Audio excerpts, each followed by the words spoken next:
नमस्कार दोस्तों। Welcome to Nifty India बाजार। निफ्टी इंडिया बाजार की टेक्नो फंडा सीरीज के इस एपिसोड में आपका स्वागत है। इस एपिसोड में दोस्तों हम लोग चर्चा करेंगे टाटा मोटर्स के बारे में। यह दोस्तों टाटा मोटर्स नए 52 वीक हाई पे बंद हुआ है। लगातार इसमें तेजी जारी है। पूरे ऑटो सेक्टर को और पूरी मार्केट को टाटा मोटर्स आउट परफॉर्म कर रहा है। तो क्या टाटा मोटर्स सच में इंडिया की टेस्ला हो सकती है? क्या इसमें इतना पोटेंशियल है कि यहाँ से ये मल्टी बैगर बन सकता है? पिछले कुछ सालों में टाटा मोटर्स ने अंडर परफॉर्म किया है। तो क्या अब टाटा मोटर्स का समय स्टार्ट होने वाला है? क्या यहाँ से टाटा मोटर एक बड़ा मल्टी बैगर बनेगा? इसी पे हम लोग चर्चा करेंगे। जो दर्शक हमें कंटिन्यूस फॉलो करते हैं वो जानते हैं कि इस सीरीज में हम लोग स्टॉक्स को टेक्निकली और फंडामेंटली दोनों एस्पेक्ट पे एनालाइज करते हैं। फिर उसके बाद आपको उस स्टॉक में स्ट्रेटजी बताते हैं। शानदार स्ट्रेटजी की मदद से आप मल्टी बैगर टर्न हासिल कर सकते हो। तो आपसे निवेदन है वीडियो पूरा देखें ताकि आपको टाटा मोटर्स की कंप्लीट इन्फॉर्मेशन मिल सके। टाटा मोटर्स की ब्रीफ हिस्ट्री चेक कर लेते हैं दोस्तों। टाटा मोटर्स टाटा ग्रुप की दिग्गज कंपनी है, फ्लैगशिप कंपनी है।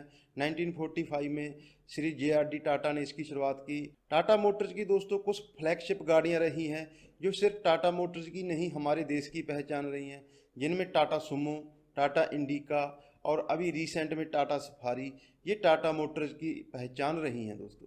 टाटा मोटर्स के लिए लैंडमार्क साल आया दोस्तों 2008 में, जब इसने जैगुआर लैंड रोवर को फोर्ड मोटर से एक्वायर किया। इसके साथ एक बहुत इंटरेस्टिंग किस्सा जुड़ा हुआ है दोस्तों।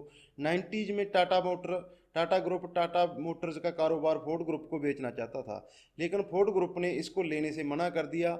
उससे टाटा ग्रुप बहुत नाराज हुआ था, बहुत उनको सेटबैक लगा और उसके 20 साल बाद उन्होंने फोर्ड मोटर से जैगुआर लैंड रोवर, उनका सबसे बड़ा जो बिजनेस था, उसको एक्वायर करके माइलस्टोन साबित किया दोस्तों।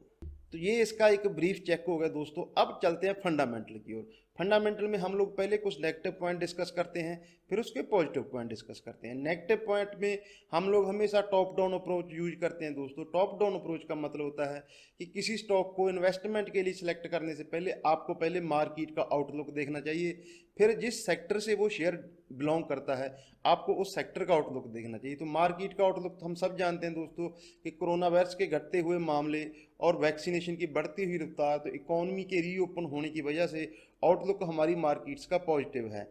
लेकिन अगर स्पेसिफिकली ऑटो सेक्टर की बात की जाए दोस्तों, तो ऑटो सेक्टर अभी थोड़ी प्रॉब्लम में चल रहा है। इसके पीछे कुछ रीजन है दोस्तों। 2017-18 तक दुनिया की सेमी सबसे बड़ी हम लोग ऑटो मैन्युफैक्चरिंग कंट्री थे। लगभग 3 करोड़ सालाना प्रोडक्शन थी हमारी ऑटोज में दोस्तों। लगभग 40 लाख हमारा एक्सपोर्ट था 2017-18 तक। लेकिन उसके बाद जीएसटी, फिर BS6 नॉर्म, कच्चे तेल की बढ़ती हुई कीमतें, पेट्रोल 3 डिजिट में पहुंच गया। उसके बाद अभी कोरोना। तो इस सब के बीच में जो इसका सबसे बुरा इम्पैक्ट पड़ा दोस्तों वो पड़ा ऑटो सेक्टर में। ऑटो सेक्टर के सभी सेगमेंट जैसे 2 व्हीलर, 3 व्हीलर, कमर्शियल व्हीकल, सब में नेगेटिव ग्रोथ दर्ज की गई है। हाल में 3% से लेकर 60% तक की ऑटो सेक्टर में नेगेटिव ग्रोथ दर्ज की गई है। तो ये एक ऑटो सेक्टर का चेक हो गया।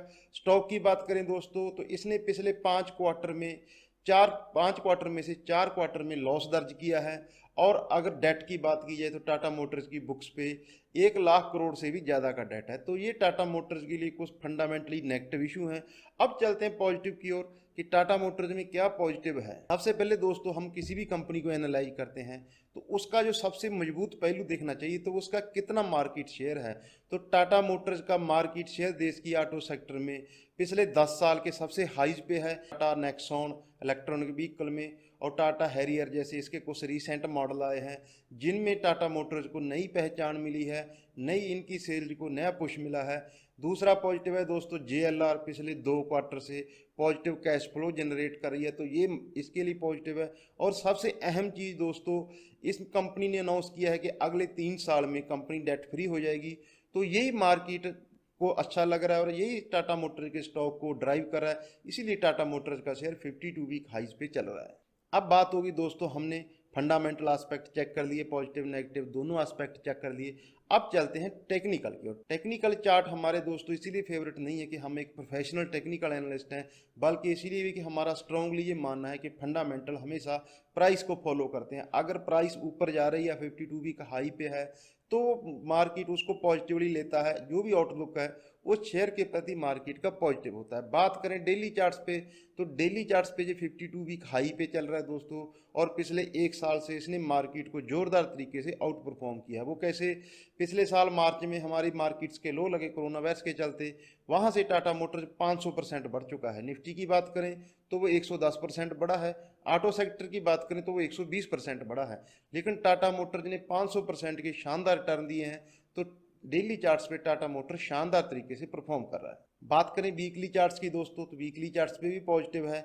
एक राइजिंग ट्रेंड लाइन का कंटिन्यूस ये रेजिस्टेंस ले रहा है। हालांकि ये अपनी रेजिस्टेंस जोन में पहुंच चुका है वीकली चार्ट्स पे। वो रेजिस्टेंस जोन क्या है दोस्तों? वो है इसके फिबोनाची लेवल। 50% रिट्रेसमेंट जो हो चुकी है इसमें, 600 रुपये के हाइज लगने के बाद इसने अपनी पूरी गिरावट का 50% रिट्रेस कर लिया है। अब ये 50% रिट्रेस जोन में आ चुका है। तो फिबोनाची लेवल की अगर ध्यान से स्टडी की जाए तो ये लेवल होते हैं स्टॉक के कंसोलिडेशन जोन के। हमने वीकली चार्ट्स देख लिए दोस्तों। अब चलते हैं मंथली चार्ट्स पे। मंथली चार्ट बहुत इंटरेस्टिंग है टाटा मोटर्स के। पहले एक कंटिन्यूस अप ट्रेंड, फिर एक कंटिन्यूस डाउन ट्रेंड। लेकिन दोस्तों इस जो डाउन ट्रेंड आप मंथली चार्ट्स पे देख रहे हो, इसमें टाटा मोटर्स के लिए बहुत पॉजिटिव न्यूज है। वो क्या? एक तो इसमें हर गिरावट में इस डाउन ट्रेंड में प्रमोटर ने कंटिन्यूस अपनी बाइंग की, और उसका जो स्टेक है प्रमोटर का टाटा ग्रुप का टाटा मोटर्स में, वो अपने लाइफ टाइम हाई पे है। हमारे देश के दिग्गज निवेशक श्री राकेश झुनझुनवाला जी ने भी लोअर लेवल पे पिछले सितंबर क्वार्टर में टाटा मोटर्स में बाइंग की। लोअर लेवल से ये काफ़ी बढ़ चुका है, लेकिन फिर भी दोस्तों इसका आउटलुक है वो पॉजिटिव है। अपने आने वाले हाई को ये आने वाले दोस्तों 1 से 2 साल में ये आराम से अप्रोच कर सकता है। अब हमने दोस्तों टाटा मोटर्स को सभी प्रकार के पैरामीटर पे एनालाइज कर लिया। इसका फंडामेंटल आउटलुक भी देख लिया, पॉजिटिव नेगेटिव भी देख लिया, और इसको सभी प्रकार के चार्ट्स पे एनालाइज कर लिया। अब बात करते हैं इन्वेस्टमेंट की। तो इसमें इन्वेस्टमेंट किस प्रकार से स्ट्रेटजी बनानी चाहिए, तो इसके लिए हम आपको लेके चलते हैं वीकली RSI पे। ये है दोस्तों, ये टाटा मोटर्स की वीकली RSI है। तो इसमें हम लोग देख सकते हैं कि टाटा मोटर अपना जो प्रीवियस इसका रिकॉर्ड है, जो प्रीवियस इसकी हिस्ट्री है, उसके हिसाब से अब ये ओवरबोट जोन में आ चुका है। तो यहाँ से अगर हमें टाटा मोटर्स में फ्रेश निवेश करना है तो RSI को ध्यान में रखते हुए इसमें हमारी बाई ऑन डिप की जो स्ट्रेटजी है उसका हमारा एक डेडिकेटेड वीडियो भी है। लिंक आपको डिस्क्रिप्शन में मिल जाएगा, ऊपर आई बटन में मिल जाएगा। तो बाई ऑन डिप की स्ट्रेटजी के साथ टाटा मोटर्स में हमें निवेश की रणनीति रखनी चाहिए। इससे हमें आने वाले 1 से 2 सालों में ये पिछले लाइफ टाइम हाई को तो आसानी से अप्रोच कर सकता है, जिस प्रकार से इसका सेंटीमेंट बन चुका है और टाटा मोटर्स के प्रति बाजार जिस प्रकार से पॉजिटिव हुआ है।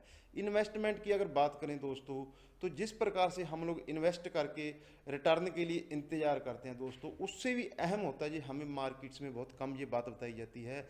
इन्वेस्टमेंट के लिए जो इंतजार होता है वो उससे भी ज़्यादा इंपॉर्टेंट होता है। इन्वेस्टमेंट के लिए इंतजार का मतलब होता है कि हमें प्राइस को सही समय पे सही लेवल पे आने का इंतजार करना चाहिए। कभी भी दोस्तों 80 टाइम और 80 प्राइस एक साथ नहीं आती है। ख़राब समय में 80 प्राइस मिलती है, तो किसी भी नेगेटिव न्यूज में चाहे बाजार में कोई नेगेटिव सेंटीमेंट आता है, जिस वजह से अगर टाटा मोटर्स में गिरावट आती है, तो हमें डेफिनेटली टाटा मोटर्स में बाई ऑन डिप की स्ट्रेटजी के साथ काम करना चाहिए। जैसा इसका पिछला 2-3 साल का रिकॉर्ड रहा है, हर डिप में इसमें बाइंग आ रही है, और जिस प्रकार से इसने 3 साल पुराने फॉलिंग चैनल से ब्रेकआउट दिया है, तो इसमें अगर हम लोग निवेश करते हैं बाई ऑन डिप की स्ट्रेटजी से, तो हम इसमें शानदार मल्टी बैग रिटर्न हासिल कर सकते हैं। और जिस प्रकार से अमेरिका में टेस्ला का नाम चलता है, तो हमारा ऐसा मानना है दोस्तों आने वाले समय में टाटा मोटर्स बड़े रिटर्न हमारी मार्केट्स में दे सकता है। तो ये हमारी टाटा मोटर पे कंप्लीट स्ट्रेटजी होगी दोस्तों। मैं उम्मीद करता हूँ हमारे एनालिस्ट से आपको टाटा मोटर्स में आपकी इन्वेस्टमेंट स्ट्रेटजी बनाने में मदद मिलेगी। अगर आपको हमारी कोशिश अच्छी लगी तो वीडियो को लाइक करना, चैनल को सब्सक्राइब करना, साथ ही बेल आइकन के बटन को दबाना, ताकि आपको हमारी हर अपडेट सबसे पहले मिल सके। अपना और अपनों का ख्याल रखें। नमस्कार दोस्तों।